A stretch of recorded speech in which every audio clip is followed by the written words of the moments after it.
Hello everyone, so welcome back to our YouTube channel that is chemistry Sarathi Jana. स्वागत है आप सभी का हमारे इस वीडियो में। तो आज के इस वीडियो में हम आइसोमेरिज्म का क्विक रिवीजन करने वाले हैं। अगर आपने ये चैप्टर पहले पढ़ रखा है तो बहुत ही कम टाइम में एक बार फिर से सारी चीज़ों को रिवाइज कर पा रहे होंगे। हमने आईयूपीएससी का वीडियो ऑलरेडी अपलोड कर दिया है, जीओसी भी अपलोड हो चुकी है ना। तो अगर अभी तक आपने इन वीडियोस को नहीं देखा, जाकर के देखिए, क्योंकि आपको ऑर्गेनिक केमिस्ट्री एक सीक्वेंस में ही पढ़नी चाहिए, है ना। चलिए फिलहाल के लिए इस वीडियो को शुरू कर रहे होंगे। आइसोमेरिज्म, आइसोमर्स होते क्या हैं? Isomers have same molecular formula but different structures and different physical and chemical properties. यहाँ पर मॉलिक्यूलर फार्मूला तो सेम होने वाला है, बट उनका स्ट्रक्चर डिफरेंट होगा एंड उनकी फिजिकल एंड केमिकल प्रॉपर्टीज भी आपको डिफरेंट ही मिलने वाली है ना। Isomers are those which can be separated at room temperature. इनको आप रूम टेम्परेचर पर अलग कर सकते हैं। Isomers have same degree of unsaturation, यानी कि आइसोमर्स की ड्यू सेम होती है। टाइप्स ऑफ आइसोमेरिज्म देख लेते हैं। पहला क्या है? स्ट्रक्चरल आइसोमेरिज्म, दूसरा stereo isomerism and third one is conformers. ये भी इसी में आता है, बट ठीक है, इसको अलग से हम देख लेंगे। Types of structural isomerism. Structural isomerism भी 6 प्रकार का होता है। पहला होता है चेन, दूसरा होता है positional isomerism, third one is metamerism, then functional, then ring chain and last one is tautomerism. अब वन बाय वन इनके बारे में देखते हैं। पहला क्या है? Chain isomerism. Compounds which have same molecular formula but have different parent chain. यहाँ पर आपको पेरेंट चेन डिफरेंट मिलने वाली है, जैसे 1 2 3 4। यहाँ पर 4 कार्बन की पेरेंट चेन है, बट यहाँ पर जब देखेंगे तो 1 2 3 3 कार्बन की ही पेरेंट चेन है। That means parent chain different है। इसका मतलब ये चेन आइसोमेरिज्म शो कर रहे होंगे, क्योंकि इन दोनों का ही मॉलिक्यूलर फार्मूला कितना है? C4H10। अरे हाँ है ना, यस। पोजिशनल आइसोमेरिज्म की बात करेंगे अब हम। पोजिशनल आइसोमेरिज्म यानी कि जहां पर, एक सेकेंड, पोजिशनल आइसोमेरिज्म यानी कि जहां पर आपकी डिफरेंट पोजीशन ऑफ ब्रांचेज होने वाली है, डिफरेंट पोजीशन ऑफ ब्रांच और फंक्शनल ग्रुप, या फिर डबल और ट्रिपल बॉन्ड भी आप बोल सकते हैं, है ना। एक्सेप्शन क्या है यहाँ पर? Functional group should not contain carbon. हाँ, फंक्शनल ग्रुप में कार्बन नहीं होना चाहिए। इसके बारे में भी आपको एक्सप्लेन करते हैं, बट पहले यहाँ पर देखिए, नंबरिंग यहाँ से करेंगे ना, 1 2 3 4। यहाँ पर भी नंबरिंग 1 2 3 4। जो आप देखेंगे यहाँ पर पहले वाले कार्बन पर डबल बॉन्ड है, यहाँ पर दूसरे कार्बन पर डबल बॉन्ड है, यानी कि पोजीशन बदली जा चुकी है।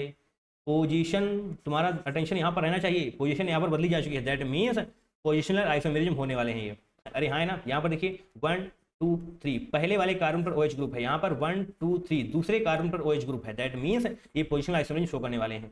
अब फंक्शनल ग्रुप में कार्बन क्यों नहीं होना चाहिए? देखिए 1 2 3 4, 4 कार्बन की चेन हो गई, और यहाँ पर पहले कार्बन पर हम CHO ग्रुप लगा देते हैं, है ना।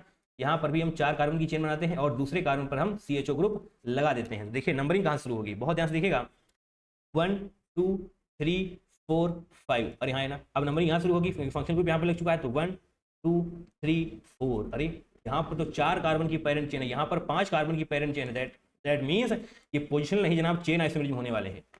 अरे हाँ है ना, समझ पा रहे हैं बातों को। इसीलिए यहाँ पर फंक्शनल ग्रुप में आपके पास कार्बन नहीं होना चाहिए। अगर कार्बन होगा तो काउंटिंग कार्बन से शुरू हो रही होती है, तो आपकी वो पेरेंट चेन डिस्टर्ब हो रही होगी, है ना।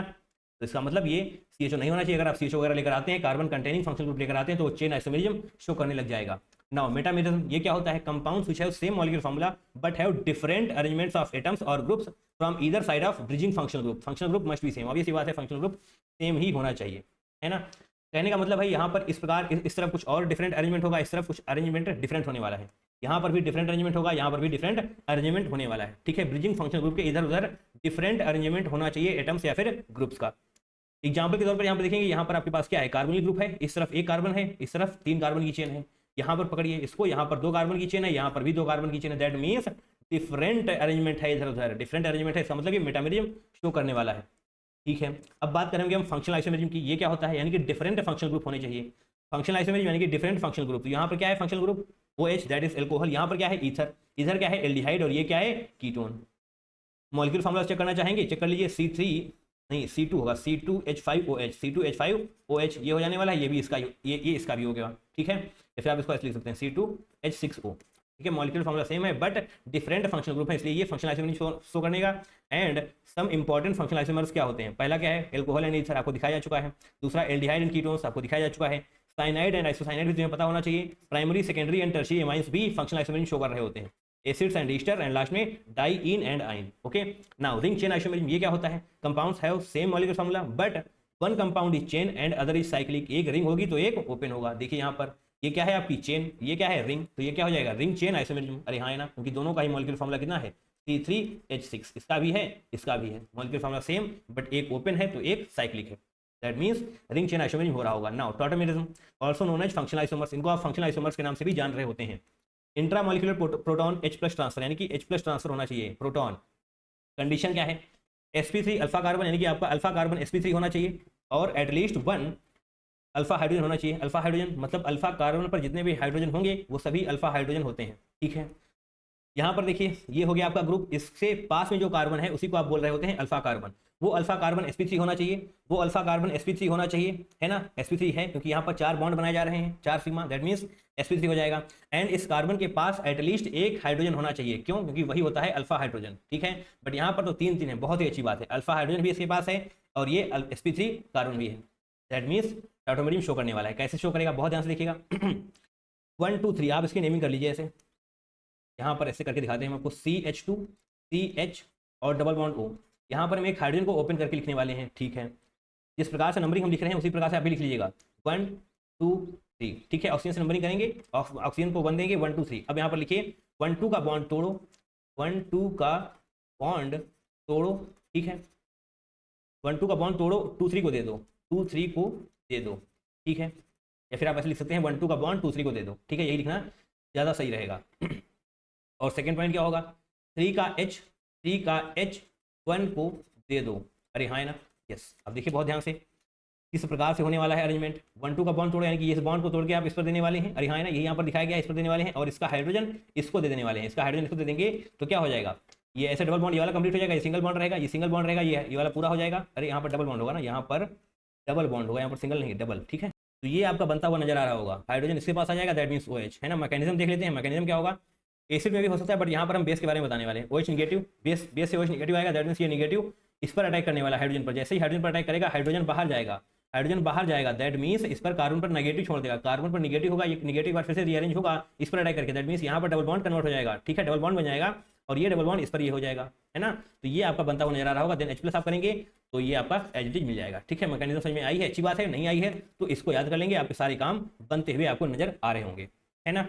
अब बात कर रहे होंगे हम calculation of number of structural isomerism, यानी कि स्ट्रक्चरल आइसोमर्स की काउंटिंग कैसे करते हैं। ये है आपके पास कुछ मॉलिक्यूलर फार्मूला, इसकी DU निकालिए, DU निकालिए C+1 minus H+X minus N divide by 2। ये आपको फार्मूला DU का याद होना चाहिए। क्या है, डिग्री ऑफ अनसैचुरेशन, ठीक है। DU लिखेंगे, कार्बन कितने हैं आपके पास, 4 कार्बन है तो 5 लिखा है, यहाँ पर 4 लिखे जाएंगे, है ना।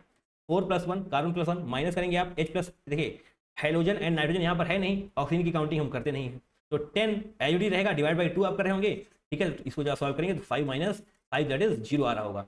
DU 0 है, दैट मीन्स कोई भी डबल बॉन्ड या फिर रिंग नहीं बनने वाली। अगर आपका DU इज इक्वल टू 1 होता तो एक डबल बॉन्ड होता या फिर ऐसे किसी भी प्रकार की एक रिंग होती, ठीक है। बट ना ही DU 0 है, तो इसका मतलब कोई भी डबल बॉन्ड कुछ भी आपका नहीं बनने वाला। अगर आपका DU 2 होता तो एक ट्रिपल बॉन्ड होता या फिर एक रिंग के अंदर एक डबल बॉन्ड होता, ठीक है। ये सारी बातें आई होप आपको पता होंगी, ओके। बट आपकी DU 0 है, DU 0 है, दैट मीन्स यहाँ पर देखिए पहले 4 कार्बन की चेन बनाएंगे, 1 2 3 4, 4 कार्बन की चेन बनाएंगे, पहले कार्बन पर OH लगाएंगे, 4 कार्बन की चेन बनाएंगे, दूसरे कार्बन पर OH लगाएंगे। अब आपको ऐसा लग रहा है कि तीसरे कार्बन पर OH लगाइए, तो ऐसे 4 बनाइए और ये जैसे ही आपने OH यहाँ पर लगाया, ये एज इट इज आपका यहाँ पर ही बन जाने वाला है, राइट। तो दोनों सेम है, तो इसका मतलब ये बनाने की कोई जरूरत नहीं है, एक ही हो जाएगा। फिर 3 कार्बन की चेन बनाइए, OH इस प्रकार से लगाइए, 3 कार्बन की चेन बनाइए, OH उसको डायरेक्टली कार्बन को दे दीजिए, है ना। तो ये 4 स्ट्रक्चर्स आपके बन जाएंगे एल्कोहल से। अब ईथर की बात है ना। अरे देख चुके हो ना, एल्कोहल ईथर कहाँ गया, ये देखो एल्कोहल ईथर, तो इसके स्ट्रक्चर्स भी आपको याद रखने पड़ेंगे, ठीक है। ईथर को ध्यान से देखिए, यहाँ पर 1 कार्बन की चेन है, यहाँ पर 3 कार्बन की चेन है, दोबारा 2 कार्बन की चेन, 2 कार्बन की चेन, तीसरी बार इधर 1 कार्बन की चेन है और यहाँ पर 3 कार्बन है, बट डिफरेंट तरीके से अरेंजमेंट किया गया है उनका, ठीक है।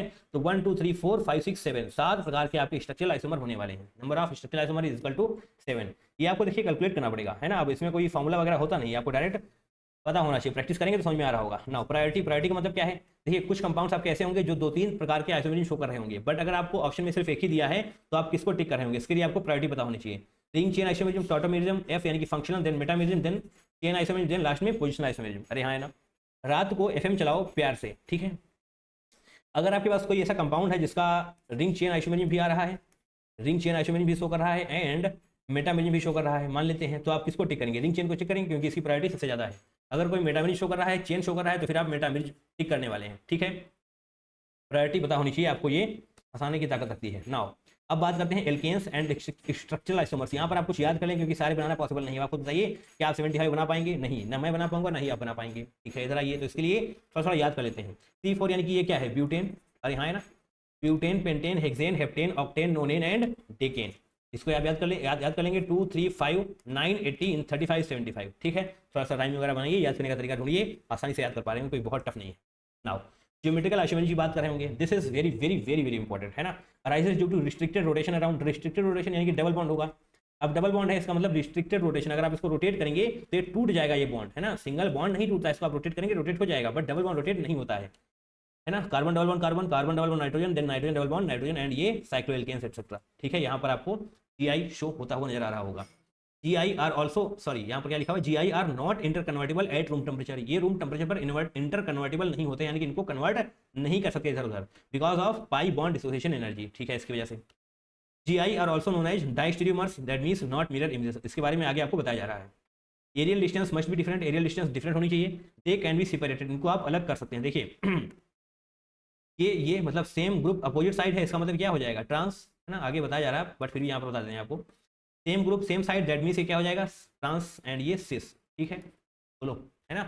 Condition for exhibition of GI क्या होता है, restricted side must have different group, restricted side कौन कौन सी है, एक ये है एक ये है, तो इनके पास डिफरेंट ग्रुप होना चाहिए, यानी कि इस कार्बन पर डिफरेंट ग्रुप होना चाहिए, है एक मिसाइल है दूसरा क्लोरीन है, इस कार्बन पर दूसरे अलग ग्रुप होने चाहिए, एक मिसाइल है एक क्लोरीन है, ठीक है।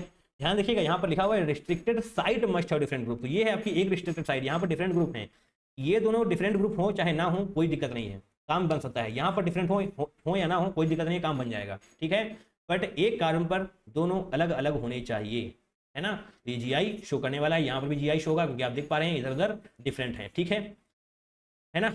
और ये ऑलवेज एग्जिबिट क्यों, क्योंकि N डबल बॉन्ड N अगर आपके पास है तो एक लोन पेयर इसके पास भी होगा, एक लोन पेयर इसके पास भी होगा, तो यहाँ पर जो भी होगा वो लोन पेयर तो नहीं होगा, कुछ डिफरेंट ही होगा, इसका मतलब ये डिफरेंट होगा ही होंगे, ये और ये डिफरेंट होंगे ही होंगे, that means always exhibit GI, कौन, N डबल बॉन्ड N, बोलो हाँ है ना, यस।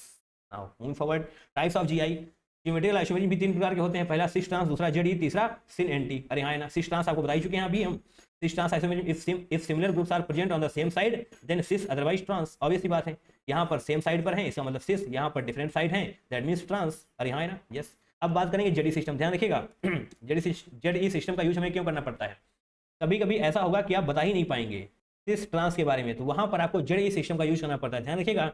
ZE सिस्टम बिल्कुल अलग है, सिस ट्रांस बिल्कुल अलग है, इनका आपस में कोई भी किसी भी प्रकार का कैसे भी लिंक नहीं है, आप इन दोनों को बिल्कुल अलग ही माने, है ना, किसी भी प्रकार से इनको मैच करने की जरूरत नहीं है। रूल नंबर 1 देखिए, ZE सिस्टम का, greater the atomic number higher will be priority, atomic number ज्यादा होना चाहिए दैट मीन्स प्रायोरिटी ज्यादा होगी। दूसरा रूल क्या है, if the atomic number of first atom is same then go for the next atom and apply the rule number 1, यानी कि पहला एटम अगर आपको सेम मिल रहा है दोनों तरफ तो नेक्स्ट एटम पर जाइए and rule number 1 that is atomic number, greater atomic number वाले रूल को अप्लाई करिए, okay. Rule number 3, in the case of isotopes higher mass number will be the higher priority, isotope मतलब isotope अगर होंगे तो atomic number तो same हो जाएगा, एटॉमिक नंबर सेम होगा तो अब आप एटॉमिक मास के थ्रू जा रहे होंगे, जिसका एटॉमिक मास ज्यादा होगा उसको आप प्रायोरिटी 1 देने वाले हैं। नाउ रूल नंबर 4 बहुत ज्यादा इंपॉर्टेंट है, ध्यान से देखिएगा, इन the case of multiple bonds, यानी कि मल्टीपल बॉन्ड्स के केस में क्या होगा, अगर आपके एलिमेंट सेम है that is A and B, उन्हीं के बीच में बॉन्डिंग हो रही है तो फिर उनमें ट्रिपल बॉन्डिंग की प्रायोरिटी ज्यादा होगी, then double bond and then single bond, ठीक है। बट अगर आपके एलिमेंट्स बदल रहे हैं, अगर एलिमेंट्स बदल रहे हैं तो जैसे कि इसका एग्जांपल देख लीजिए, कार्बन एंड ऑक्सीजन के बीच में ही बॉन्डिंग होनी है तो ट्रिपल बॉन्ड होगा, तो इसका मतलब प्रायोरिटी ज्यादा होगी, then double bond, then last में सिंगल बॉन्ड। अगर आपके पास A एंड B यानी कि ये बदलते हुए नजर आ रहे हैं एलिमेंट्स, अगर एलिमेंट्स बदलते हुए नजर आ रहे हैं दैट मीन्स यहाँ पर तो कार्बन सेम है कार्बन सेम है कार्बन सेम है, ठीक है। दूसरा क्या है, ऑक्सीजन नाइट्रोजन एंड कार्बन, तो यहाँ पर आपको डबल बॉन्ड ट्रिपल बॉन्ड नहीं देखना है, यहाँ पर आपको देखना है एटॉमिक मास, जिसका एटॉमिक मास ज्यादा होगा उसकी प्रायोरिटी ज्यादा होने वाली है। फॉर एग्जांपल ऑक्सीजन का एटॉमिक मास ज्यादा होता है, एटॉमिक नंबर मान लीजिए यहाँ पर, क्योंकि आइसोटोप तो है नहीं, एटॉमिक नंबर मानिए, इनका एटॉमिक नंबर ज्यादा है, ऑक्सीजन का एटॉमिक नंबर ज्यादा है दैट मींस इसकी प्रायोरिटी ज्यादा होगी, then nitrogen then carbon, carbon का एटॉमिक नंबर कितना है 6, इसका 7, इसका 8, अरे हाँ है ना, दैट मींस ऑक्सीजन सबसे आगे रहने वाला है। इधर देखिए अब किस प्रकार से प्रायोरिटी आपको दी जाएगी, देखिए ये हो गई आपकी रिस्ट्रिक्टेड साइड, ये हो गई आपकी रिस्ट्रिक्टेड साइड, इधर बढ़िए कार्बन, इधर बढ़िए कार्बन, हाइड्रोजन हाइड्रोजन, यहाँ पर CH2 खत्म हो गया, यहाँ पर CH2 अगर खत्म हो जाएगा दूसरा क्या आएगा, हाइड्रोजन आएगा, CH2 CH3 है ना, तो CH2 गया, हाइड्रोजन आया, इसका मतलब हाइड्रोजन, अब इसके मतलब कार्बन, यानी कि इसको आप प्रायोरिटी 1 दे रहे होंगे क्योंकि एटॉमिक नंबर किसका ज्यादा होता है, कार्बन का नाम, तो इसको आप इसको आप प्रायोरिटी 1 दे रहे होंगे, ठीक है। अब इस रिस्ट्रिक्टेड साइड यानी कि इस कार्बन पर देखिए OH CH3O, दैट मीन्स इसकी प्रायोरिटी ज्यादा होने वाली है क्योंकि ऑक्सीजन यहाँ पर है, ऑक्सीजन यहाँ पर भी है, उसके बाद यही वाला जीतेगा, कार्बन है इसके पास, दैट मीन्स इसकी प्रायोरिटी 1 होने वाली है सिर्फ, इसकी अगर प्रायोरिटी 1 होने वाली है that means highest priority opposite side है, हाईएस्ट प्रायोरिटी अपोजिट साइड जब होती है तो उसको आप E बोल रहे होते हैं, है ना। हाईएस्ट प्रायोरिटी वाला अगर सेम साइड होगा दैट मीन्स Z, अगर opposite side that means E, है ना। यहाँ पर आइए 18 atomic mass that means highest priority इसकी होने वाली है क्योंकि इसका कितना है 16, तो इसमें ड्यूटेरियम एंड ट्रिटियम का देखते हैं, ड्यूटेरियम का एटॉमिक मास कितना होता है 2, ट्रिटियम का कितना होता है 3, दैट मीन्स हाईएस्ट प्रायोरिटी इसी की होने वाली है, तो नंबर 1 प्रायोरिटी आप इसको देंगे। यहाँ पर देखिए हाईएस्ट प्रायोरिटी आपकी सेम साइड है, हाईएस्ट प्रायोरिटी अगर सेम साइड है तो फिर आप इसको जेड बोल रहे होंगे, बोलो हाँ या ना, ये आपका जेड हो जाएगा। थर्ड वन को देख लेते हैं, C triple bond C H है, यहाँ पर C H double bond O है। और अभी भी मैंने थोड़ी देर पहले आपको बताया कि अगर ऑक्सीजन वगैरह आ रहा है तो फिर इसका मतलब उसी की प्रायोरिटी ज़्यादा होने वाली है, क्योंकि इसका एटॉमिक नंबर ज़्यादा होता है तो प्रायोरिटी इसी की ज़्यादा होगी। प्रायोरिटी 1 आप इसको दे रहे होंगे। सर आइए, यहाँ पर कार्बन एंड हाइड्रोजन के बीच में डबल बॉन्ड है, यहाँ पर कार्बन एंड हाइड्रोजन के बीच में ट्रिपल बॉन्ड है, तो फिर अगर सेम एलिमेंट के बीच में डबल ट्रिपल है तो फिर ट्रिपल बॉन्ड वाला जीत रहा होता है, ट्रिपल बॉन्ड वाला जीत रहा होता है। दैट मीन्स इसको आप प्रायोरिटी 1 देने वाले हैं। Highest priority same side, that means Z हो रहा होगा। बोलिए हाँ या ना, कोई दिक्कत है? कोई दिक्कत नहीं होनी चाहिए, एक दो बार देखेंगे आपको सारी चीज़ समझ में आ रही होंगी। नाउ सिन एंटी सिस्टम देख लेते हैं। कार्बन डबल बॉन्ड नाइट्रोजन में देखने को आपको मिल रहा होगा। केस 1 क्या है? एल्डोक्सिम, यानी कि only 1 hydrogen on carbon atom, यानी कार्बन एटम पर सिर्फ और सिर्फ एक हाइड्रोजन प्रेजेंट होगा। Okay, if OH and H are on the same side then syn, otherwise anti. ठीक है, अगर OH ग्रुप एंड हाइड्रोजन आपका एक ही तरफ है दैट मीन्स सिन, अगर दूसरी तरफ है दैट मीन्स एंटी। ठीक है, यहाँ पर देखिए आप कार्बन डबल बॉन्ड नाइट्रोजन, यहाँ पर OH, यहाँ पर OH और H आपका सेम साइड दैट मीन्स सिन हो रहा होगा। यहाँ पर OH H different side that means anti. Case 2 क्या है? कीटोक्सिम, इसका नाम लिखना सीखिए आप। कार्बन डबल बॉन्ड नाइट्रोजन है, ओके। OH को आप पकड़िए, यहाँ पर CH3, यहाँ पर ध्यान दीजिएगा, यहाँ पर आप OH को पकड़ने वाले हैं। ठीक है, OH को आप पकड़ेंगे, OH के जो सेम साइड होगा, यानी कि यहाँ पर जो सेम साइड है उसको आप सिन से रिप्रेजेंट करने वाले हैं, यानी कि सिन मिथाइल। ठीक है, सिन मिथाइल, अगर आपने सिन मिथाइल लिख दिया है तो इसका मतलब जो अपोजिट में होगा वो एंटी ही होगा, तो उसका सिर्फ आपको नाम लिखना है, एंटी नहीं लिखना है, सिर्फ और सिर्फ नाम लिखना है, जैसे कि इथाइल। ठीक है, लास्ट में आप ऑक्सिम लिख देंगे, क्योंकि क्या है? कीटोक्सिम है ना। यस, सिन मिथाइल इथाइल कीटोक्सिम, सिन मिथाइल इथाइल कीटोक्सिम। दूसरी प्रकार से भी नाम लिख सकते हैं, कैसे? अब आप मिथाइल की नंबरिंग नहीं इसको मानिए, अगर इसको आप मानेंगे तो एंटी है ना, इसे एंटी है, दैट मीन्स आपको लिखना पड़ेगा एंटी इथाइल, इसीलिए आप लिखेंगे एंटी इथाइल। ठीक है, अब अगर आपने इसको एंटी इथाइल बोल दिया है तो जो दूसरी तरफ होगा वो सिन ही होने वाला है, सिन पोजीशन पर। इसका मतलब आप सिन पोजीशन आप नहीं लिखेंगे, सिर्फ और सिर्फ आप मिथाइल लिखने वाले हैं, जो कि वहां पर है, लास्ट में ऑक्सिन। दोनों ही सही है, एक सीख लीजिए आपको काम बन जाएगा, या फिर दोनों सीख लो, उसमें क्या दिक्कत है, इतना भी टफ नहीं है ना। नाउ केस थर्ड क्या है? एन डबल बॉन्ड एन, यानी कि syn anti. If group are on the same side then syn, otherwise anti. Obvious सी बात है, ग्रुप अगर आपके सेम साइड हैं तो फिर सिन, अगर अपोजिट साइड है दैट मीन्स एंटी। बोलो कोई दिक्कत है? कोई दिक्कत नहीं होनी चाहिए आपको, है ना। Now case number 4 is about cycloalkanes. क्या होता है यहाँ पर? Minimum 2 sp3 carbon must be attached at different side to show GI in cycloalkanes, यानी कि कम से कम 2 sp3 कार्बन आपके पास होने चाहिए। इधर देखिए, एक ये हो जाएगा, एक ये हो जाएगा, तो है ना, और दोनों ये sp3 होने चाहिए, दोनों ये sp3 होने चाहिए, जो कि हैं। ठीक है, इनको दो प्रकार से आप रिप्रेजेंट कर सकते हैं। ये हो जाएगा आपका साइक्लोएल्केन, दैट मीन्स 3 कार्बन की चेन है ना, 3 कार्बन की रिंग है। ओके, इस कार्बन को पकड़िए, इस कार्बन को पकड़िए, एक बार हाइड्रोजन को आप ऊपर रखेंगे, दूसरी बार नीचे रखेंगे, एंड इस बार दोनों को ही ऊपर रख देंगे। ठीक है, आपका ये GI शो कर रहा होगा। यहाँ पर आप देखिए, दोनों क्लोरीन को आपने एबो द प्लेन रख दिया है, यहाँ पर एक क्लोरीन को एबो द प्लेन रखा है, एक क्लोरीन को बिलो द प्लेन रखा है।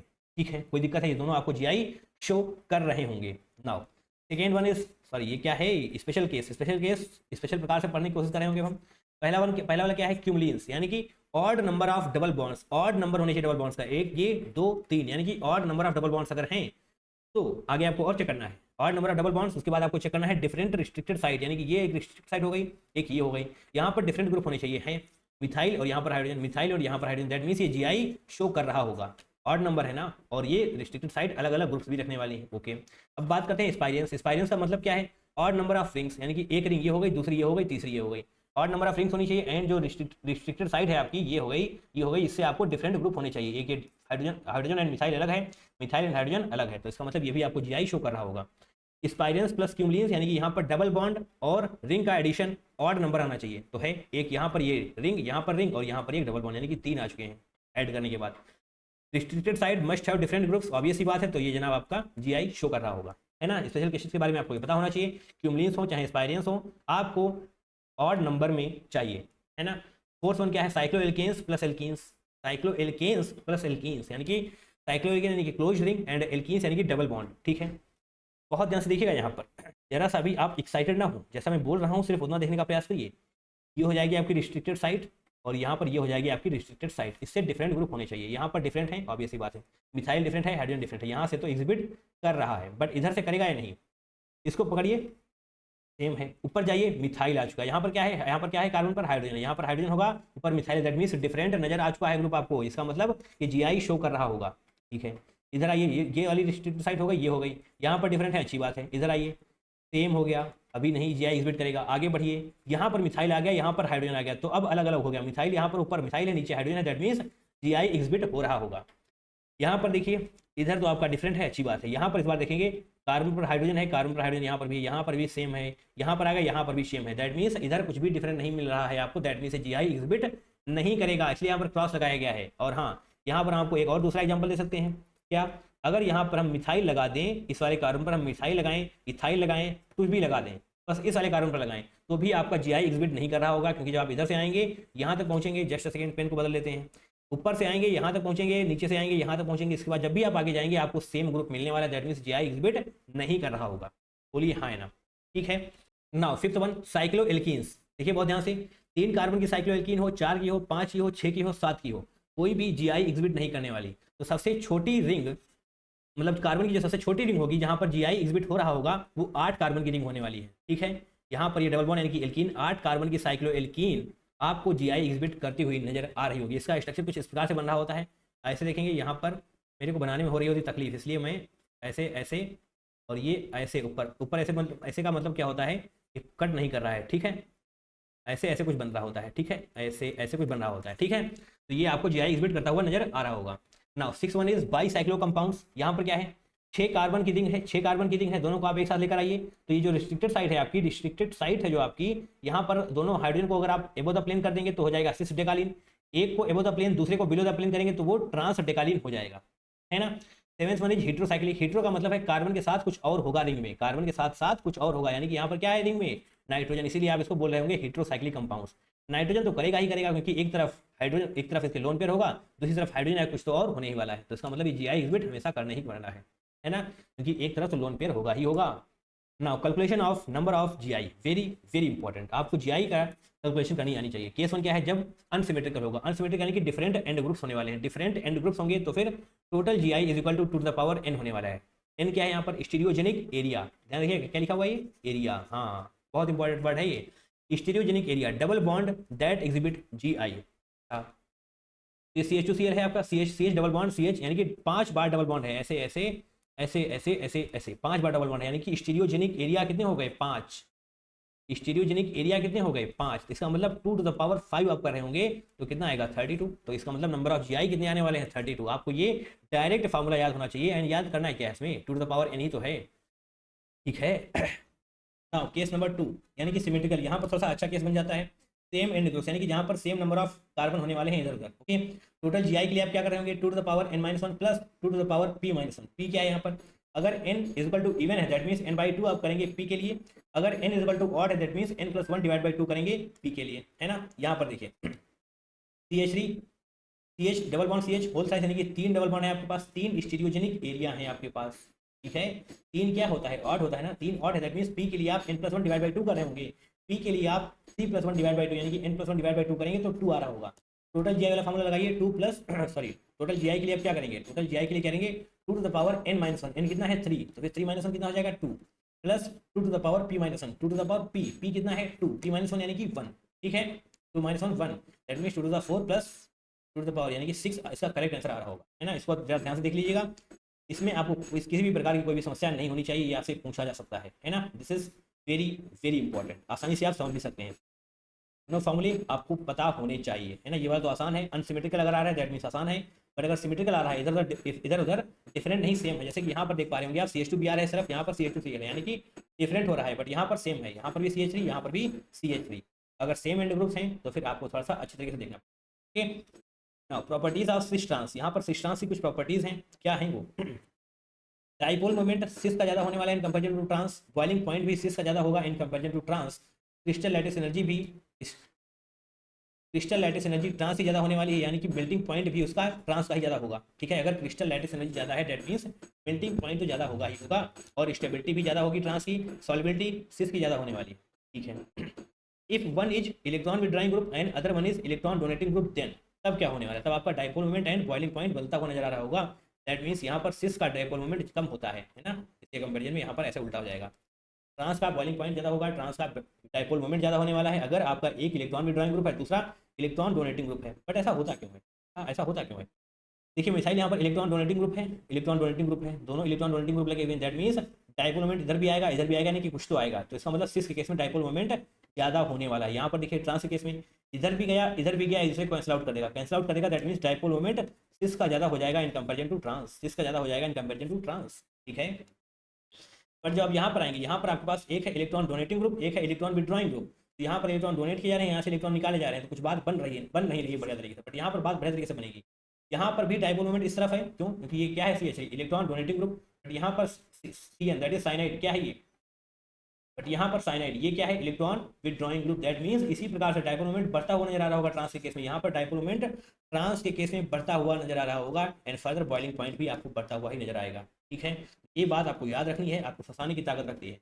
Direct dipole moment boiling point आप नहीं बता सकते इस ट्रांस का, जब तक आपको यह नहीं पता हो कि दोनों ही इलेक्ट्रॉन विदड्रॉइंग ग्रुप है या फिर एक इलेक्ट्रॉन विदड्रॉइंग दूसरा इलेक्ट्रॉन डोनेटिंग है, okay. Now optical isomerism important है, इसलिए ध्यान से देखिएगा। कायरल सेंटर्स क्या होते हैं, sp3 tetrahedral atom attached with 4 different groups. यानी कि अगर आपके पास कोई ऐसा एटम है जो 4 डिफरेंट ग्रुप से जुड़ा हुआ है तो उसको आप कायरल सेंटर बोल रहे होंगे। फॉर एग्जांपल यहाँ पर आपके पास कार्बन है, कार्बन किससे किससे जुड़ा हुआ है, A, B, X and Y, यानी कि चारों ग्रुप डिफरेंट हैं कार्बन के साथ। दैट मीन्स ये कायरल सेंटर होने वाला है, इसको आप बोल रहे होंगे कायरल कार्बन। अरे हाँ है ना, कायरल सेंटर को आप यहाँ पर स्टार से नोट करने वाले हैं, ओके। अब बात करते हैं स्टीरियो सेंटर्स की। क्या होता है ये, the atoms where by changing 2 groups a new stereo isomer is found, okay.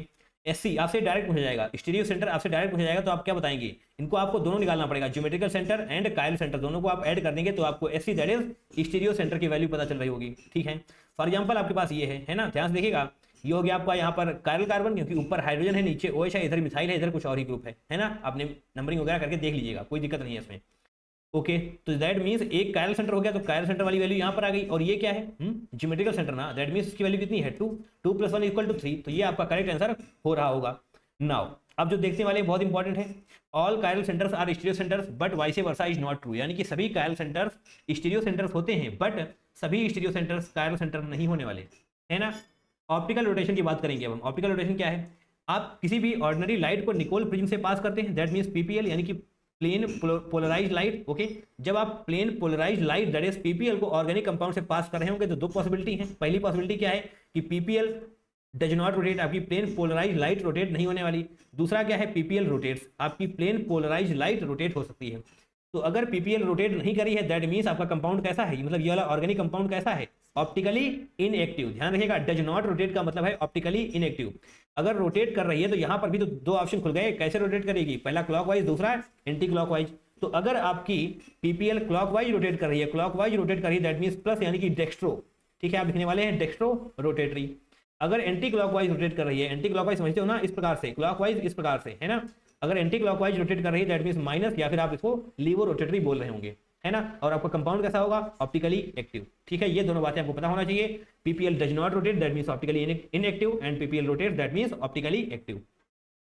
अच्छा, ये तो बहुत अच्छी बात हुई, पर जो मैंने यहाँ पर आपको कलाकारी बताई, ये वहां पर आप एग्जाम में बैठकर परफॉर्म तो नहीं कर रहे होंगे, ऑब्वियस सी बात है। दैट मींस आपको कैसे निकालना पड़ेगा, उसके लिए आप यहाँ पर plane of symmetry and centre of symmetry को सीखने का प्रयास करेंगे। Plane of symmetry POS, an imaginary line which divides a molecule into 2 equal parts.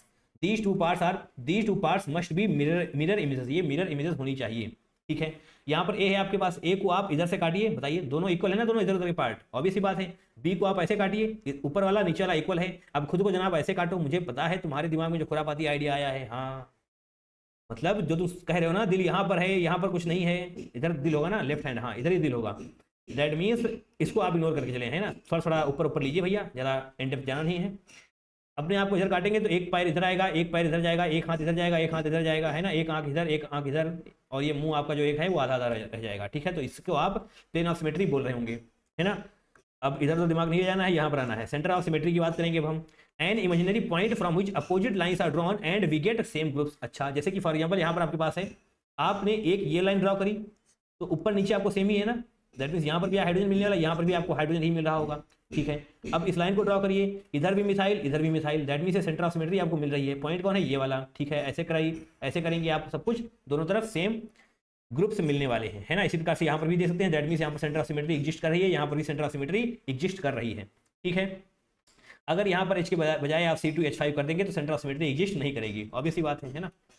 Chiral molecule that means optical active, है ना। कोई दिक्कत है, आपको ये पता होना चाहिए। कायरल मॉलिक्यूल है अगर कार्बन से चारों ग्रुप डिफरेंट जुड़े हुए हैं, दैट मीन्स वो ऑप्टिकल एक्टिव होने वाला है ना। Relation between compounds when only one chiral carbon is present, very very important. Possibility क्या है, देखिए 2 ही चीजें पॉसिबल हैं, पहला है तो इनेशियोमर होगा, दूसरा है फिर है तो आइडेंटिकल होगा, है ना। इनेशियोमर्स क्या होते हैं, non super imposable mirror images, super imposable non super imposable अभी आपको क्लियर हो रहा होगा। ये आपके पास है पी, मिरर इमेज जब आप इसकी लेंगे तो एक क्यू बन जाएगा।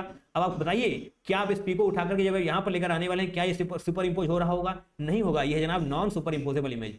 फॉर एग्जाम्पल आपका पी यहाँ पर है और क्यू ये बना है, तो जब आप इसको उठा करके इस पर लेकर आने वाले हैं तो ऐसा कुछ बन रहा होगा, मतलब सुपर इम्पोज नहीं करेगा, नॉन सुपर इम्पोजेबल है। अगर नॉन सुपर इम्पोजेबल है तो ऑब्वियसली बात है जनाब आपका इनइशोमर हो रहा होगा। Non superimposable mirror images यानी कि इनइशोमर्स, है ना, तो ये आपका इनइशोमर है।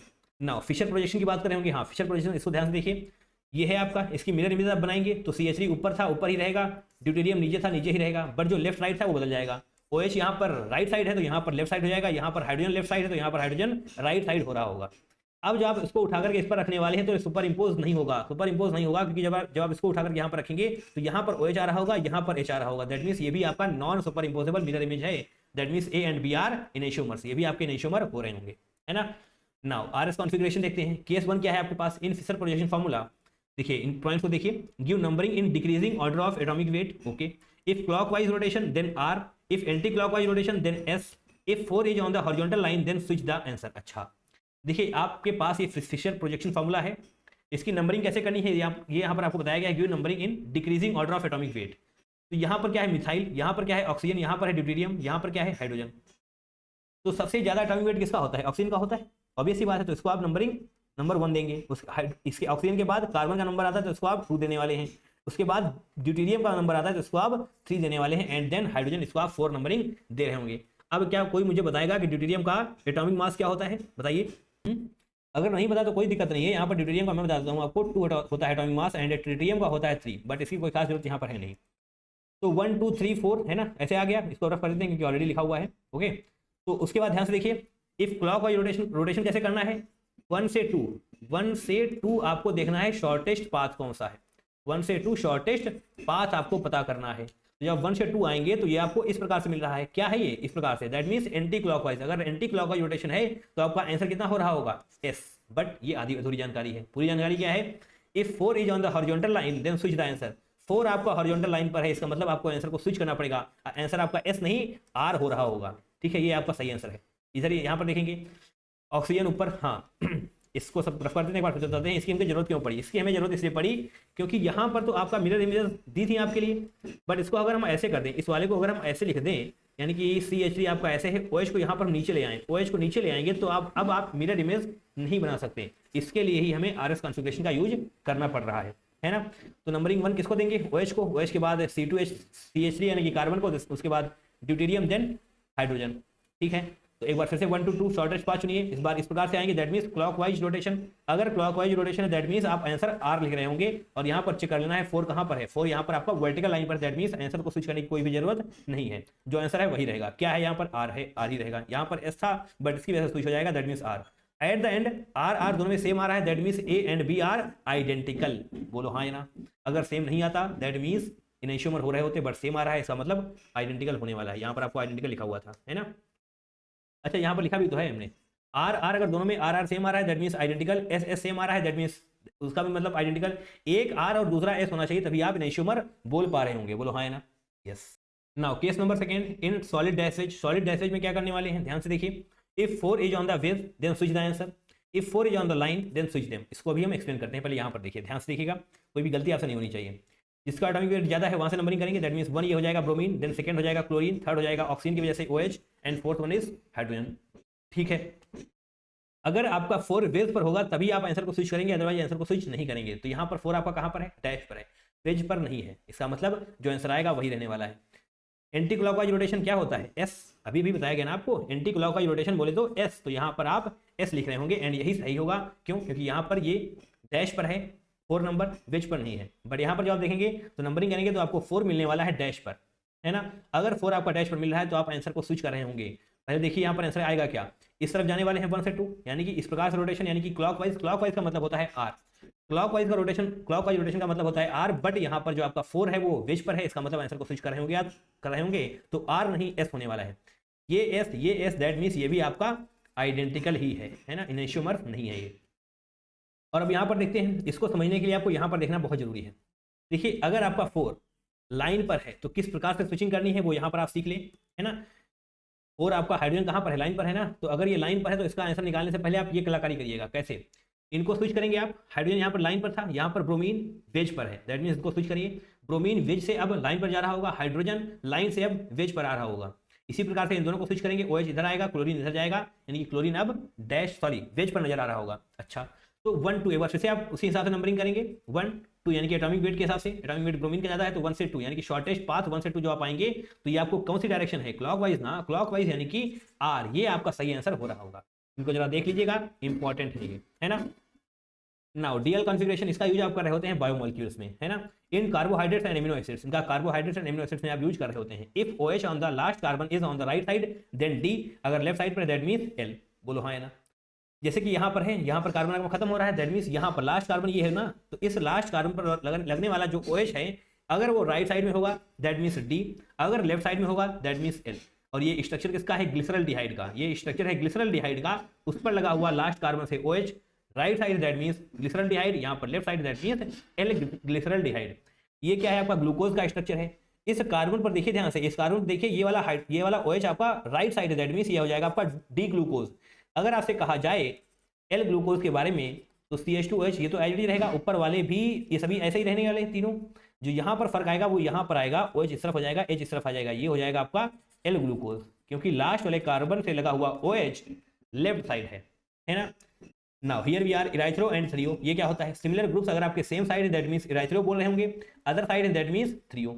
ठीक है, सेम ग्रुप मतलब ये सेम ग्रुप सेम साइड है ना, OH सेम साइड है that means erythro, same similar group same side यानी कि erythro, similar group different side बोले तो थ्रियो। अरे हाँ या ना, बिल्कुल। आपसे देखिए डायरेक्ट क्वेश्चन पूछा जाएगा इसके बारे में, बहुत इंडेप्थ नॉलेज की जरूरत यहाँ पर है नहीं, इतना याद रखिए, आपको काम बन जाएगा। ठीक है ना, moving forward, relation between compounds when only 2 और मोर कायरल कार्बन आर प्रेजेंट, जो अभी तक आप देख रहे थे वो 1 कायरल कार्बन के केस में देख रहे थे, यहाँ पर देखिए 1 कायरल कार्बन।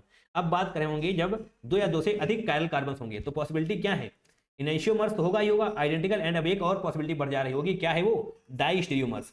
डाइस्टीरियोमर्स क्या होते हैं, non super imposable and not mirror images. अच्छा, यहाँ पर मिरर इमेज भी नहीं होनी चाहिए, जो आपने यहाँ पर देखा था इनैंशियोमर में वो मिरर इमेजेस तो थी बट नॉन सुपर इम्पोजिबल थी, यहाँ पर क्या है, non super imposable and not mirror images. अच्छा देखिए यहाँ पर ध्यान से, ये दोनों आपके डाइस्ट्रीमर्स हो जाएंगे, क्योंकि जब यहाँ पर आप मिरर रखने वाले हैं तो ये आपका ऐसा नहीं होगा, है ना, मिरर रखने की कोई जरूरत नहीं है, ये अलग है, ये अलग है। ठीक है, ये आपकी मिरर इमेजेस, ऑब्वियस सी बात है, नहीं आप ना विश्वास यहाँ पर रखे, देख लीजिए मिरर इमेजेस होती, यहाँ पर H नहीं, यहाँ पर OH होता, यहाँ पर HH, तो यहाँ पर भी HH ही हो रहा होता। ठीक है, तो दोनों आपके डाइस्ट्रीमर्स हैं, क्यों, क्योंकि नॉन सुपर इम्पोजिबल है एंड दोनों मिरर इमेजेस भी नहीं है।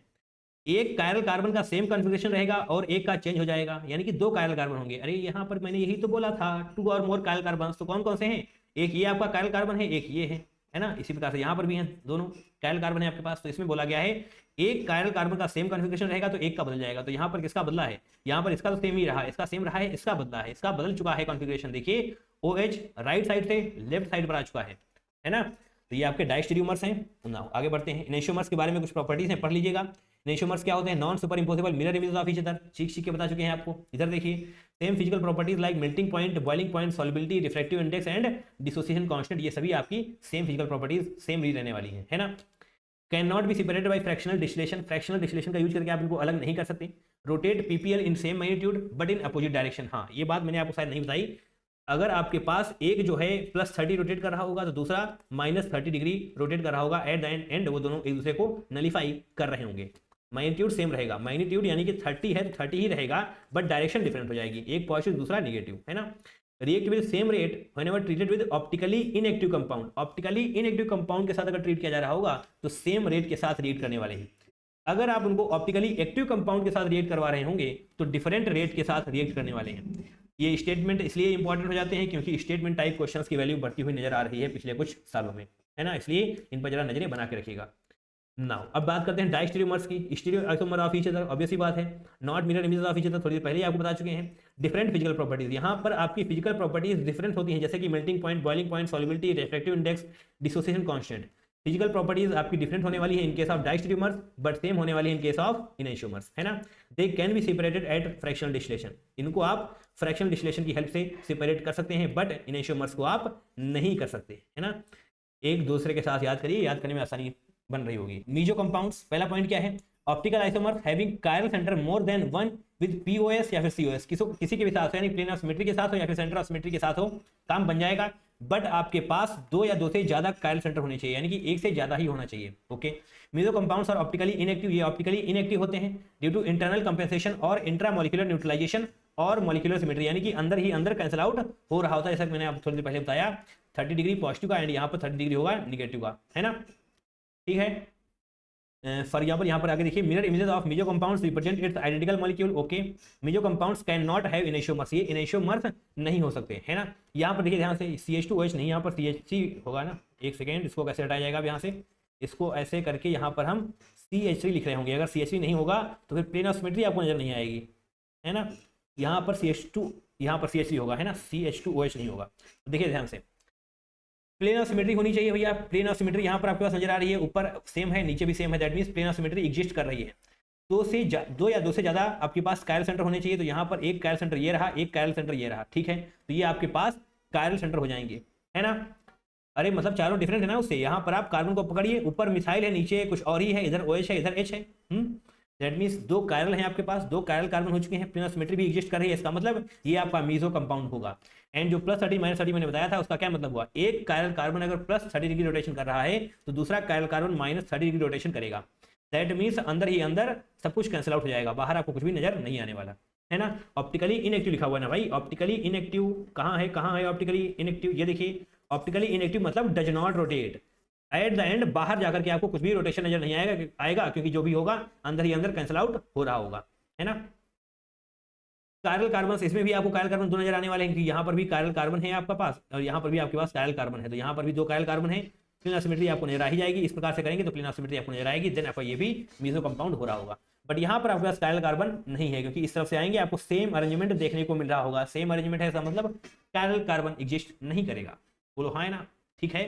फॉर एग्जाम्पल आप इसको पकड़ें, ठीक है, इस कार्बन को पकड़ें आप, यहाँ पर मान लीजिए आपके पास मिथाइल है, यहाँ पर आपका हाइड्रोजन है, तो दूसरी तरफ कहाँ डिफरेंट है, इधर से आइए चाहे इधर से आइए, एट एंड तो सेम ही है। इसका मतलब चारों ग्रुप डिफरेंट नहीं है भाई साहब, आपको ऐसा लग सकता है यहाँ पर, बट चारों ग्रुप डिफरेंट नहीं है। इसका मतलब ये कायल कार्बन नहीं है, तो कायल कार्बन नहीं है तो अभी सी बात है मीजो कंपाउंड नहीं होगा, प्लेन ऑफ सिमेट्री हो चाहे ना हो, दोनों चीजें होनी चाहिए ना।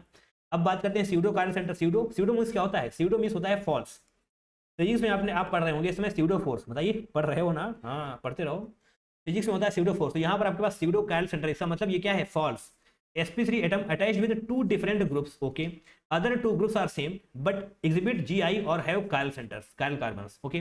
ये कार्बन है आपके पास, यहाँ पर एक तरफ हाइड्रोजन है, यहाँ पर OH है, यानी कि दोनों ग्रुप अलग अलग हैं, बट ये वाले दोनों ग्रुप तो सेम हैं। ये वाले दोनों ग्रुप सेम हैं, पर इसको जरा हम ओपन करके दिखाते हैं आपको, है ना। इसको जरा ओपन करके दिखाते हैं, ऊपर वाले को कार्बन ऐसे रख लेंगे, ऐसे डबल बॉन्ड रखिए, ठीक है। इसका मतलब यहाँ पर भी कार्बन होगा, देन HCH3, ठीक है, और यहाँ पर एक हाइड्रोजन हो जाएगा, इससे जुड़ा हुआ है ना नीचे वाला। अब इनको आप बदल दीजिए, इनसे जुड़ा हुआ है नीचे वाला जो कुछ भी है, इससे जुड़ा हुआ है। अब इनको अगर आप स्विच कर देंगे, यानी कि H ऊपर कर देंगे, CH3 नीचे कर देंगे, तो बदल जाएगा ना। बदला बदला नजर आ रहा है, यही यहाँ पर लिखा हुआ है, if both cis trans then no chiral, if one cis and other trans then chiral. अगर एक सिस और एक ट्रांस है तो फिर कायरल होगा, अगर दोनों ही सिस या ट्रांस है तो फिर कोई भी कायरलिटी आपको शो नहीं होने वाली, दैट मीन्स नो कायरल आप लिख रहे होंगे।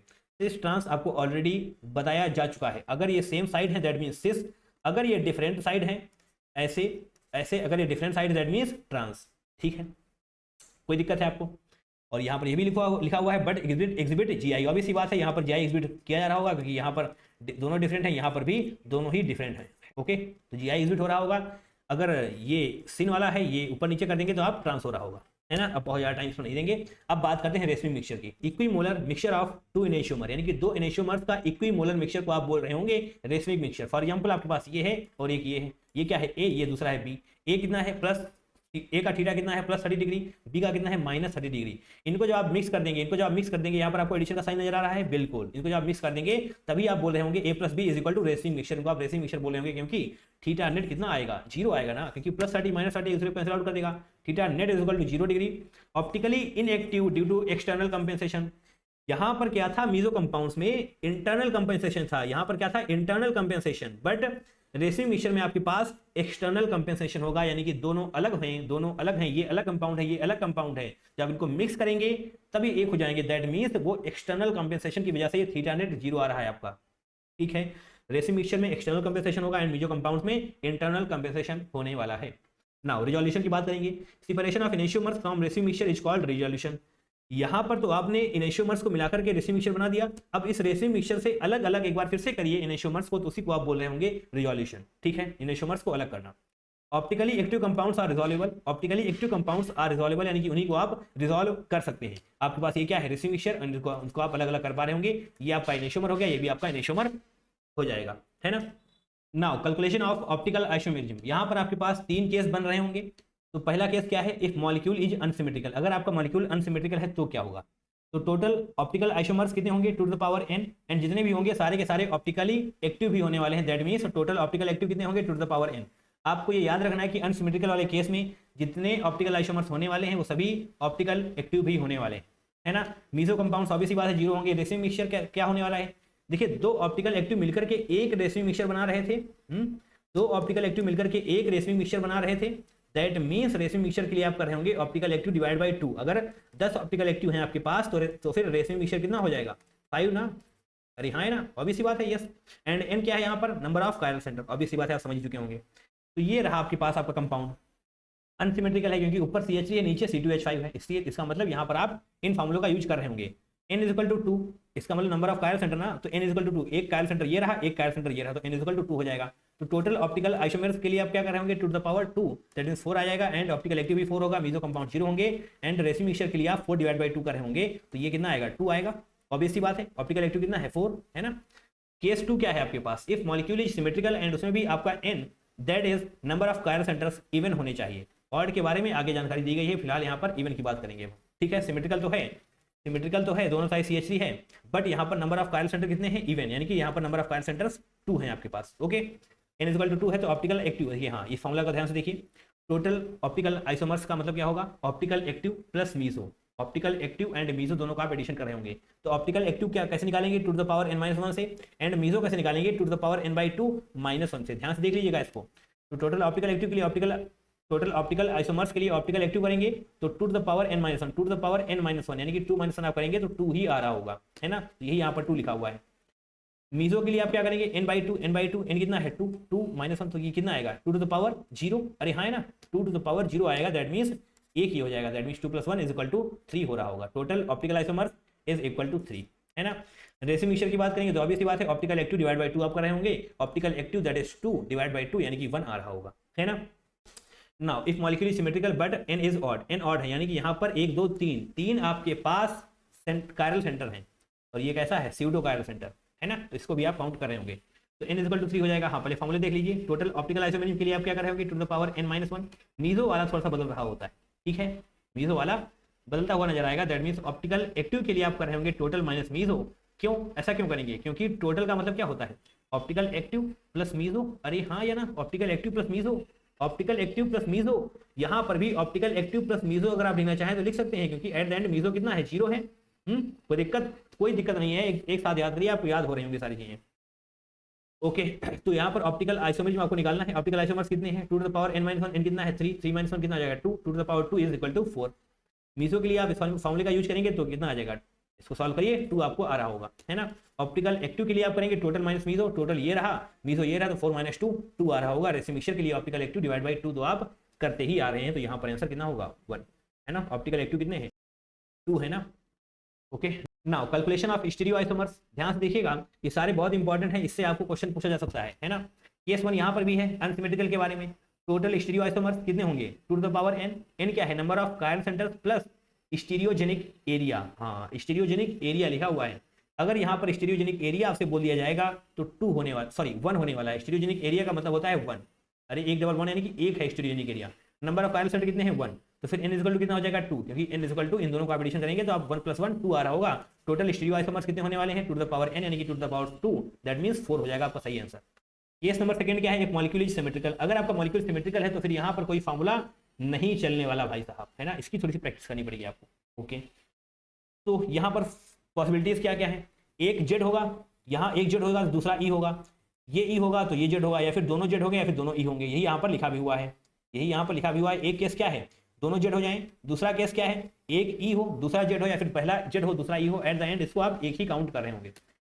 इसको तीसरा केस क्या है, ये दोनों ही ई हो जाए। तो ये 3 पॉसिबिलिटीज आपके पास हैं, दैट मीन्स इसके 3 स्टीरियो आइसोमर्स एग्जिस्ट कर रहे होंगे, है ना। अब बात करते हैं स्पेशल केसेस की। पहला क्या है स्पेशल केस? क्यूमुलेंस। क्यूमुलेंस मतलब यहाँ पर देखिए, वहां पर जो आप देख रहे थे पीछे, अब आई थिंक मुझे ढूंढने से भी नहीं मिलेगा, है ना, अब देखना पड़ेगा। क्यूमुलेंस स्पेशल केसेस ये रहा। यहाँ पर आप जो देख रहे थे इसमें आपको देखना था odd number of double bonds. क्यों? क्योंकि यहाँ पर आप किसकी बात कर रहे थे? जीआई की। अब जो मैं बात कर रहा हूँ वो बात करी जा रही है ऑप्टिकल आइसोमेरिज्म यानी कि ओआई की। अगर ओआई की बात करी जा रही होगी तो आप डबल बॉन्ड ऑड नंबर में नहीं इवन नंबर में देखेंगे। ठीक है, यहाँ पर आपको इवन नंबर वाला देखना है, इवन नंबर। अगर even number of double bonds या फिर इवन नंबर ऑफ रिंग है आपके पास तो वो ओआई एग्जिबिट कर रहा होगा, बशर्ते यहाँ पर रिस्ट्रिक्टेड साइड पर दोनों ग्रुप डिफरेंट जुड़े हुए होने चाहिए, है ना। ये वाली कंडीशन तो ऑब्वियसली बात है, लगेगी ही लगेगी। ऊपर एक्स नीचे वाई डिफरेंट है, ऊपर ए नीचे भी डिफरेंट है, इसका मतलब ओआई शो करेगा, जीआई शो नहीं करेगा। क्योंकि यहाँ पर डबल बॉन्ड की संख्या सिर्फ और सिर्फ 2 है, 3 नहीं है, 5 नहीं है, 1 नहीं है। दैट मीन्स जीआई नहीं ओआई शो करेगा। That means even number. हाँ, यहाँ पर मैंने नहीं लिखा है बट आप इसको लिख लीजिएगा, even number of double bond या फिर यहाँ पर इवन नंबर ऑफ रिंग, तो फिर ऑप्टिकल आइसोमेरिज्म शो हो रहा होगा। रिस्ट्रिक्टेड साइड से डिफरेंट ग्रुप जुड़े हुए होने चाहिए। स्पाइरल्स प्लस क्यूमुलेंस, यहाँ पर एक रिंग है एक डबल बॉन्ड है तो ये भी आपको ओआई एग्जिबिट करेगा। हाँ, biphenyl, this is very very important. Biphenyl यानी कि दोनों फिनाइल ग्रुप को आप एक साथ जोड़ रहे हैं। ठीक है, यहाँ पर G1 G2 G3 G4 क्या है? पहली बात तो ये दोनों इक्वल नहीं होने चाहिए, यानी कि G1 does not equal to G3 and इसी प्रकार से यहाँ पर G2 does not equal to G4, यहाँ पर यही लिखा भी हुआ है। और G1 G2 G3 G4 आपके बल्कि ग्रुप होने चाहिए। बल्कि ग्रुप यानी कि थोड़े से बड़े साइज में होने चाहिए। अगर ये बड़े साइज में होंगे तो इसको रोटेट कर देंगे, मतलब इसका प्लेन दूसरा होगा, इसका प्लेन दूसरा होगा। बड़े साइज के ना, अरे यहाँ पर ऐसे है, यहाँ पर ऐसे भिड़ रहा होगा तो ये रोटेट हो जाएगा। अब मैं 2D में कैसे समझाऊं, ये रोटेट हो जाएगा 180 डिग्री से। दैट मीन्स इस प्रकार से ये होगा एंड ये वाला इस प्रकार से होगा। ठीक है, ओके, तो ये आपका ओआई एग्जिबिट कर रहा होगा। ठीक है, कोई भी दिक्कत आपको नहीं होनी चाहिए। Now conformational isomerism, very very important, arises due to free rotation around carbon carbon sigma bond. Carbon carbon sigma bond के अराउंड जो फ्री रोटेशन हो रहा होगा, इससे ही आपको मिलने वाले हैं conformational isomerism. Okay, there are infinite conformers, यानी कि आप रोटेट करते जाएंगे, डिफरेंट डिफरेंट कन्फर्मर्स बनते चले जाएंगे। इसका मतलब infinite number of conformers exist कर रहे होते हैं। Okay, the energy of rotation यानी इसका मतलब rotational energy around sigma bond is available at room temperature. Okay, total conformers of methane is 0। Obviously बात है, इनके टोटल कन्फर्मर्स कितने होते हैं? 0। आगे आपको एक्सप्लेन कर रहे होंगे। They are also known as rotamers, इनको आप रोटामर्स के नाम से भी जानते हैं। Conformers are not true isomers, ये ट्रू आइसोमर्स नहीं होते हैं। दे आर इंटरकन्वर्टेबल, ये इंटरकन्वर्टेबल होते हैं। तो दो प्रकार से इनको हम रिप्रेजेंट कर रहे होंगे, general form and सॉहर्स formula. General form यानी कि इसको आप न्यूमैन फार्मूला बोल रहे होते हैं, यानी कि एक कार्बन यहाँ पर होगा, ठीक है, एक कार्बन इसके पीछे होगा, तो इस प्रकार से इनके आप इस प्रकार से जोड़ते हुए नजर आ रहे होंगे। ठीक है, सॉहर्स फार्मूला यहाँ पर देखिए, ये कार्बन है, ये कार्बन है, इससे 3 इधर जुड़े हुए हैं, यहाँ पर 3 जुड़े हुए हैं, तो इसको आप बोल रहे होंगे सॉहर्स formula. Conformational isomerism in ethane, ethane में कन्फर्मेशनल आइसोमेरिज्म के बारे में देखिए। यहाँ पर ये है आपका कार्बन, है ना, ये कार्बन है, इसके ऊपर देखिए यहाँ पर जो आपको ये एंगल नजर आ रहा है ना, एंगल ये कितना है? थीटा इक्वल टू 0 डिग्री है। इसका मतलब ये वाला हाइड्रोजन इस हाइड्रोजन के ऊपर सुपर इम्पोज कर रहा है। अगर हम एक्चुअल में करवा देंगे तो आपको दिखाई भी नहीं पड़ेगा हाइड्रोजन, है ना। तो आप ये समझिए एक के ऊपर एक ला करके रख दिया गया है, इसका मतलब थीटा इक्वल टू 0 है। थीटा क्या है आपका? Dihedral angle. अगर dihedral angle theta equal to 0 degree है, दैट मीन्स ये आपका इक्लिप्स फॉर्म हो रहा होगा। अगर ये 60 डिग्री आप कर देंगे इसको, मतलब इसका मतलब अगर आपने 60 डिग्री से रोटेट कर दिया एक को, तो ये इस प्रकार से नजर आ रहा होगा एंड ये हो जाएगा आपका staggered form, that is theta equal to 60 degree. Eclipsed form and staggered form के बीच में जितने भी होते हैं, यहाँ पर लिखा भी हुआ है, all forms between eclipsed and staggered are known as skew form, है ना। Theta equal to 0 degree and theta equal to 60 degree को छोड़ करके जितना भी होगा सभी के सभी स्क्यू फॉर्म वाली कैटेगरी में गिर रहे होंगे, है ना। स्टेबिलिटी किसी ज्यादा होती है? ई वाले, ई मतलब इक्लिप्स्ड की स्टेबिलिटी कम होने वाली है in comparison to staggered. Staggered की स्टेबिलिटी ज्यादा होती है, इसका मतलब एनर्जी वाला रिवर्स हो जाएगा, तो स्टैगर्ड की एनर्जी कम होने वाली है in comparison to eclipsed. Okay, now this is very very important, conformational isomerism of butane. ये बहुत इंपॉर्टेंट है, ध्यान से देखिएगा, क्योंकि यहाँ पर आपके पास CH3 होता है ना, मिथाइल ग्रुप भी होता है आपके पास, क्योंकि ब्यूटेन 4 कार्बन को होता है ना, तो 2 कार्बन यहाँ पर हो जाएंगे, 2 कार्बन इधर उधर होने वाले हैं, तो CH3 CH3। अगर मिथाइल के बीच में थीटा इक्वल टू 0 है तो वो हो जाएगा आपका fully eclipsed. Theta equal to 0 है अगर, दैट मीन्स फुली इक्लिप्स्ड हो रहा होगा। इसको आप रोटेट करेंगे 60 डिग्री से रोटेट करेंगे, दैट मीन्स अब यहाँ पर थीटा कितना है? 60 डिग्री, तो इसको आप बोल रहे होंगे गॉश, है ना। एक बार फिर से 60 डिग्री से रोटेट करेंगे, इसका मतलब यहाँ पर हो जाएगा 120 डिग्री, दैट मीन्स इसको आप बोल रहे होंगे पार्शियली इक्लिप्स्ड। एक बार और 60 डिग्री से रोटेट करेंगे तो अब हो जाएगा 180 डिग्री, यानी कि ये दोनों मिथाइल 180 डिग्री पर होने वाले हैं, दैट मीन्स ये हो जाएगा आपका anti. Fully eclipsed, then gauche, then partially eclipsed, then anti. Stability की बात अगर हम कर रहे होंगे तो स्टेबिलिटी में क्या होने वाला है? सबसे ज्यादा स्टेबल कौन होगा? एंटी, क्योंकि ये दो बल्कि ग्रुप हैं, ये दोनों अपोजिट पर हैं, यानी कि 180 डिग्री एंगल पर हैं, दैट मीन्स ये सबसे ज़्यादा स्टेबल हो रहा होगा। उसके बाद गॉस का नंबर आएगा, दैट मीन्स 60 डिग्री वाला। उसके बाद पार्शियली इक्लिप्स्ड, ऑब्वियस सी बात है 120 डिग्री वाला कम स्टेबल होने वाला है इन कंपैरिजन टू गॉस, ठीक है। लास्ट में जो इसकी स्टेबिलिटी सबसे कम है वो यहाँ पर होने वाला है, क्योंकि यहाँ पर बल्कि ग्रुप के बीच में एंगल 0 है ना, तो फुली इक्लिप्स्ड की स्टेबिलिटी सबसे कम होने वाली है। ये इतना ज़्यादा इंपॉर्टेंट है कि मैं आपको क्या बताऊं, है ना, आप याद कर लीजिएगा। अगर आपसे एनर्जी का ऑर्डर पूछ लिया जाए तो इसी को आप रिवर्स कर देंगे, है ना, इसी को आप रिवर्स कर देंगे इसी ऑर्डर को, ठीक है। एक याद कर लीजिए, दूसरा आपका काम बन जाएगा। Okay, it is very very important. Now strain यानी कि डिस्टेबलाइजेशन। टॉर्शनल स्ट्रेन क्या होता है? The strain arises due to repulsion between bond pair electrons. Bond pair electrons के बीच में जो रिपल्शन हो रहा होता है उसकी वजह से जो स्ट्रेन बनता है उसको आप बोलते हैं टॉर्शनल स्ट्रेन। वैन डर वाल क्या होता है? The strain arises due to repulsion of front and back atoms और group due to steric factor यानी कि बल्कीनेस की वजह से जो भी स्ट्रेन अराइज हो रहा होता है इसको आप बोलते हैं वैन डर वाल, है ना। गॉस इफेक्ट क्या है? In case of hydrogen bonding. हाँ देखिए, यहाँ पर जो मैंने आपको कलाकारी बताई ये आपको ब्यूटेन में फॉलो करना है। गॉस इफेक्ट किसको बोलते हैं? इन केस ऑफ हाइड्रोजन बॉन्डिंग। अगर आपकी हाइड्रोजन बॉन्डिंग हो रही है, यानी कि जो आपका हाइड्रोजन है वो फोन यानी कि फ्लोरीन ऑक्सीजन या फिर नाइट्रोजन के साथ बॉन्डिंग कर रहा है, दैट मीन्स वो हाइड्रोजन बॉन्डिंग हो जाएगी। एंड आप सभी जानते हैं कि जब भी हाइड्रोजन बॉन्डिंग होती है स्टेबिलिटी आपको बढ़ती हुई नजर आ रही होगी। एक यहाँ पर आपके पास OH है, यहाँ पर फ्लोरीन, यानी कि ऑक्सीजन एंड फ्लोरीन के बीच में अब आपको हाइड्रोजन बॉन्डिंग देखने को मिल रही होगी। इसका मतलब ये वाला ज़्यादा स्टेबल हो जाएगा। तो स्टेबिलिटी में यहाँ पर गॉस सबसे आगे आ जाएगा, गॉस सबसे आगे आ जाएगा, यानी कि इनका बदलाव नजर आ रहा होगा आपको। ये दोनों आपस में इंटरचेंज होते हुए आपको नजर आ रहे होंगे, ठीक है, अगर आपकी हाइड्रोजन बॉन्डिंग हो रही है तो, ठीक है। क्योंकि ये क्या है, 60 डिग्री पर है ना, थीटा इक्वल टू 60 डिग्री पर है, यानी कि क्या है, गॉस वाला है 60 डिग्री। थीटा अगर आपका 60 डिग्री है दैट मीन्स गॉस, तो यहाँ पर हाइड्रोजन बॉन्डिंग हो जाएगी। इस केस में हाइड्रोजन बॉन्डिंग हो जाएगी, स्टेबिलिटी बढ़ जाएगी, ये दोनों इंटरचेंज हो जाएंगे। बाकी ये वाला एज रहने वाला है, ओके, ये वाला एज रहने वाला है ना, ये आप याद रखिएगा, इसी को आप बोलते हैं Gauss effect. Now this is last slide, conformational isomerism in cyclohexane. ये हो जाता है आपका चेयर फॉर्म, ये होता है आपका ट्विस्ट बोट फॉर्म, ये होता है आपका बोट फॉर्म, ये होता है हाफ चेयर, है ना। स्टेबिलिटी देख लेंगे, ये इंपॉर्टेंट है। सी यानी कि चेयर की स्टेबिलिटी सबसे ज्यादा होने वाली है, देन टीबी यानी कि ट्विस्ट बोट की स्टेबिलिटी, उसके बाद बी यानी कि बोट, एंड सबसे लेस स्टेबल यानी कि इसकी स्टेबिलिटी बहुत कम होती है वो कौन सा है? Half chair. यहाँ पर चेयर नहीं, हाफ चेयर होगा यार, है ना, हाफ चेन नहीं, चेन क्या होता है? हाफ चेयर, है ना, ये हो जाएगा आपका हाफ चेयर का स्ट्रक्चर, एंड इसकी स्टेबिलिटी बहुत ही कम होती है ना। तो फाइनली यहाँ पर हमारा आइसोमेरिज्म समाप्त होता है। अगर आपको आइसोमेरिज्म की क्वेश्चंस की प्रैक्टिस करनी है, जीओसी के क्वेश्चंस की प्रैक्टिस करनी है, रिवीजन वीडियो देखना है, तो इस लिंक पर क्लिक करिए, आपको हमारा प्लेलिस्ट ओपन हो जाएगा, ठीक है। इसी प्रकार से काफी सारे चैप्टर्स के रिवीजन वीडियोस हमने करा दिए हैं, तो यहाँ पर आप क्लिक करेंगे तो आपको डेफिनेटली वो लिंक ओपन होती हुई नजर आ रही होगी। ऑर्गेनिक केमिस्ट्री के वो टॉपिक्स जो इंपॉर्टेंट है बट आप छोड़ देते हैं, उसके लिए आपको यहाँ पर क्लिक करना पड़ेगा, आपको हमारी प्लेलिस्ट नजर आ रही होगी, है ना। तो wish you all the very best for your upcoming examination. जो भी आपका एग्जामिनेशन आगे आने वाला है उसके लिए आप सभी को all the very very best. फोड़ कराइएगा, ऐसे ही पढ़ते रहें, धूम मचाते रहें, है ना। चैप्टर वाइज PYQs की प्रैक्टिस करनी है, क्विक रिवीजन वीडियोस देखने हैं तो हमारे चैनल को सब्सक्राइब करिए, सब्सक्राइब टू केमिस्ट्री साथी, आपको अच्छा खासा कंटेंट यहाँ पर मिलता रहता है ना। चलिए मिलेंगे दूसरे वीडियो में, till then take care, tata bye bye and I love you all.